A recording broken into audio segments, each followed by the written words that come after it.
The McKinsey Way, the Bible of consulting. But what is it? What do you need to know? Is it even still relevant? In this video, I'm going to teach you everything you need to know about the McKinsey Way to make you a successful consultant. By the end of this video, you're going to know what MECE is, how to create and test a hypothesis, and how to effectively communicate it with your client and your firm. As always, timestamps down below. What are you waiting for? The book opens by telling us what consulting actually is, and I'm going to read you their definition. It is the application of objective analysis by dispassionate outsiders. Now, the McKinsey Way might have been written in 1999, but you know what? This definition is as true today as it was at the turn of the century. Fundamentally, clients call in consultants because they've got some kind of problem and they want someone to fix it. The McKinsey Way uses the analogy of being a GP, and I think this is so true. A patient comes in with a problem, we ask about the symptoms, ask some probing questions, then give our diagnosis. And just like GPs, we never trust a client's own diagnosis. If this is what consulting is, what is the McKinsey Way? They call it fact-based structured thinking. Put simply, it's a framework for approaching the solution to a client's problem, and it's there to make sure that you get the optimum cure for their ailment. In a world of design thinking, user experience, Six Sigma, Agile, whatever area of consulting you're in, honestly, I think we all have a thing to learn from the McKinsey Way. What are those things? Let's go. First up, MECE. This could be the most McKinsey phrase ever. It stands for mutually exclusive, collectively exhaustive. Let me translate. It means think of everything, but don't repeat yourself.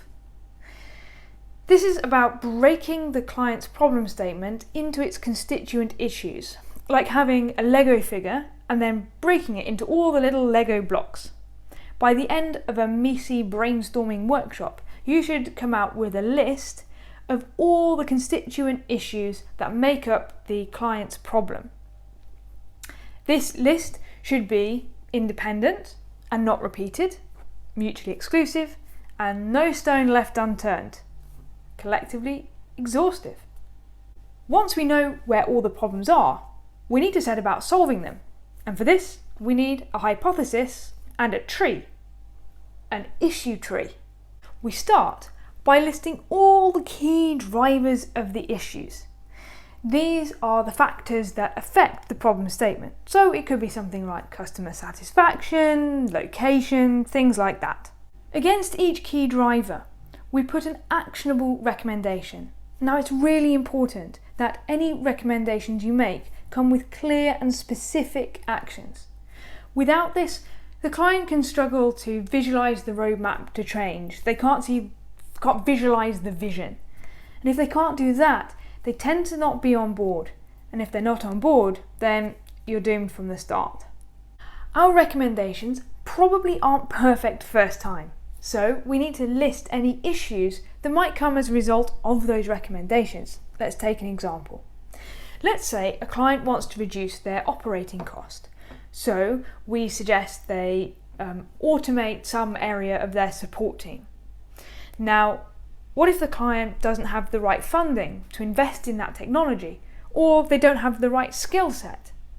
We list those down as issues, and that tells us what type of analysis we need to do to prove or disprove the hypothesis. So we've got our key drivers, actionable recommendations, and any issues and the associated analysis. All of these together make our hypothesis. Once we've got that, what do we do next? We test it, and this is where we get to have fun. This is where you game scenarios like, what if we changed this? What if we did it this way? What if we removed X? Or, and I particularly enjoy this one, pretend you're a different company. How would Netflix do it? How would Google do it? In this, you get to have loads of fun and really kick the tires on your hypothesis so that by the end you can be confident that the solution you propose to the client is the optimum one. All of this is great, but if you can't effectively communicate it with your internal stakeholders and of course your client, then you're going to undo all the good work.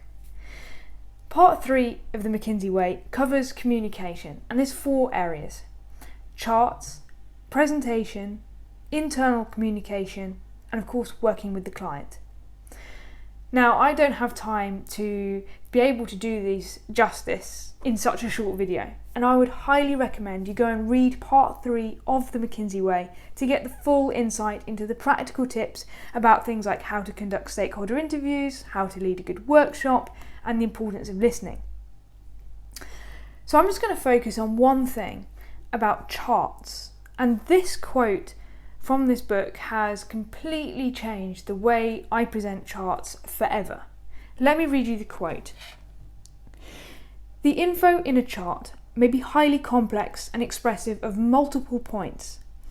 The job of the chartist is to pick which point to make." I think it's easy to try and squeeze as much data into graphs as you possibly can, especially as data is so readily available now.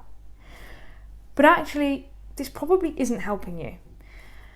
Knowing what chart you need and what the best way to represent the story behind the data is, and the key message you're trying to make, and making sure that you always label each chart with that key one-liner punchy message, absolutely has changed how I present charts to internal stakeholders and obviously to the client as well.